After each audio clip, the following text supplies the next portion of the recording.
Hello everyone, this is Becky here at Aunt Beck's Creations, and I'm going to get us back on a more clean eating diet this week. And so I pulled out my Forks Over Knives, the cookbook, and we're going to make the minestrone soup, which I have left a note that it's definitely make again. So you will need 1 large onion chopped, 2 stalks of celery chopped, 2 large carrots chopped. Then you're going to need 4 cloves of garlic, which I've put through my mincer. And the reason I love this mincer is you don't have to peel the garlic. You just put it in there and press it, and then the peel stays inside and the goodness comes out the holes. And that's what's in the bowl. I store my garlic in a garlic container that's got airflow in it. And you're going to need 8 cups of vegetable broth.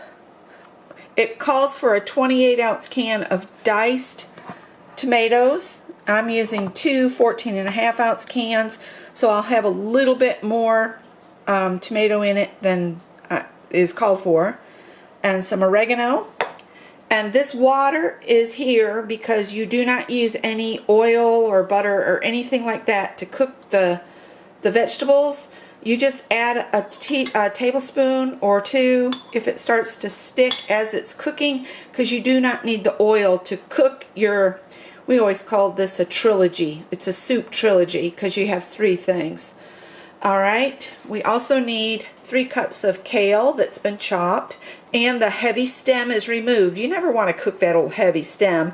You just fold the leaf in half and hold that leaf together in your left hand, and then just pull the stem out, and then you don't have it in your chopped stuff. It also called for 2 medium red skinned potatoes, but all I had was tiny ones, so I used 5 of those. You need a 1/2 cup of basmati rice. Mine is just a plain rice because I couldn't find basmati. Hopefully this is close enough.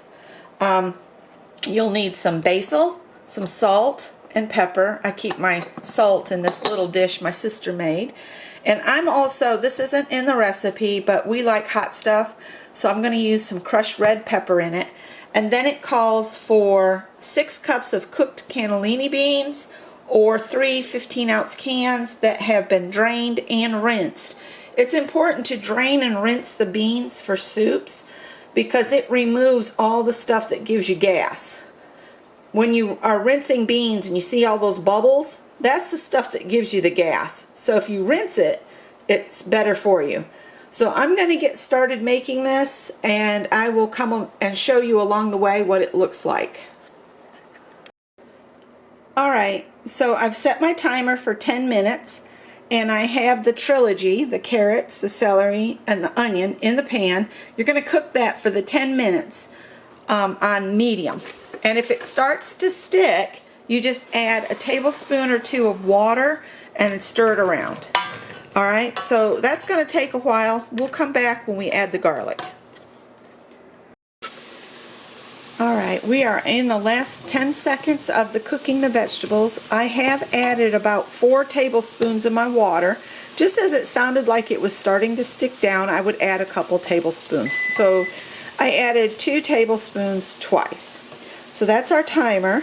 So now you're going to add the garlic. I'll get the rest of that in a minute. And then you time it for another minute. And that is going to get stirred in and cook for a minute. And then we're going to add the broth and whatever else the next part of it is. But I read to the part where you add the broth.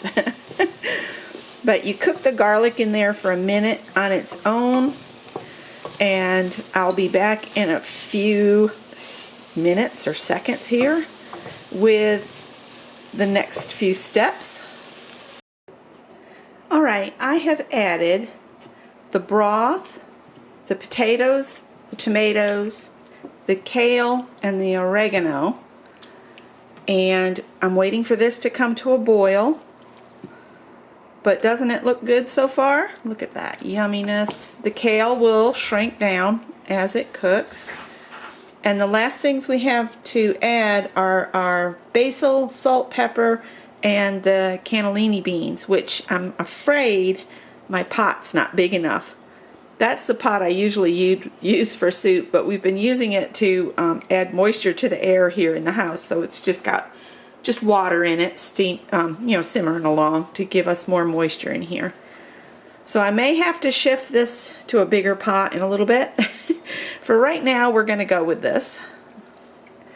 It'll be magic if I could get it all in this pot. Alright, and by the way, this makes 8 to 10 servings, and there's 3 of us, so if you're on your own, you can cut this recipe in half pretty easily and just make it so it makes about 4 to 5 servings. You're still going to be eating soup a lot, but it's soup weather, so why not? Alright?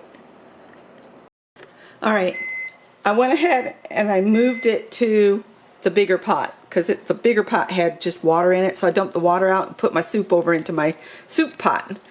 And I'm just waiting for it to come to a rolling boil. You put it up on high to get it to a boil, and then we're going to put the lid on it and reduce the heat to it said a medium-low heat, so mine will be closer to the low because we're going to go drop our car off at the garage, and I don't want to leave it too high while I'm gone. And so once it comes to a nice rolling boil here, I'll do that, and then after it's simmered for 30 minutes, which we don't have far to go, but I told Scott I have to come straight back.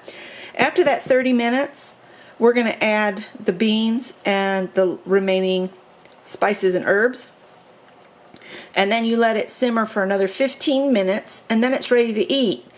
Now, some words about this cookbook. It's a wonderful cookbook. It is labor intensive because you're starting with a lot of just basic ingredients, so like you have to chop and peel stuff. And I would highly recommend, when you're using this cookbook, to anybody that has it or is looking to get it, I'll put a link to the cookbook on Amazon. I'm not affiliated, but I do love this cookbook. You need to go ahead and do all of the action, like all the peeling, the chopping, the grating. You need to do all of that up and put your things in containers by what goes in together, and then that way when the step comes you can just pick your bowl up and put them in. I would not advise trying to do the procedures when you start cooking it. There's just not enough time to peel, dice, and do all that stuff in between that. That's the microwave going off for something. So have everything ready to go, so when it comes to the step you're at, all you have to do is dump it in. It makes it a whole lot less stressful if you do all of the prep work of preparing all of the vegetables and getting your seasonings out and everything. Alright, so we'll come back when it's time to add the beans, and I will see you then. Alright, the timer just went off, so I'm going to take the top off and we'll give it a stir. And it's cooking up good. Don't want to get my lens right over that steam. It's looking good. So now we're going to put in, I've got about a teaspoon of salt, a tablespoon of dry basil. It calls for a cup of fresh basil, but I don't have any basil plant. And then I put about 3/4 of a teaspoon of red pepper, and then I just ground some black pepper with the pepper mill. So that's going to go in. And then all of these beans are going in. These have been rinsed, drained and rinsed. Those beans are your protein because there's no meat in this, which is fine with me. And it's going to be a real pretty soup. See? Look at the beans. They're going to be so healthy and yummy. So now this has to cook for another 15 minutes to get that brown rice completely cooked and to heat the beans up. So the soup will be ready in 15 minutes. So on goes the top. And I'll show you a bowl when it's ready. Alright, and that's a wrap. Here's the soup. It is delicious. And again, it's in the Forks Over Knives cookbook. Thanks for watching.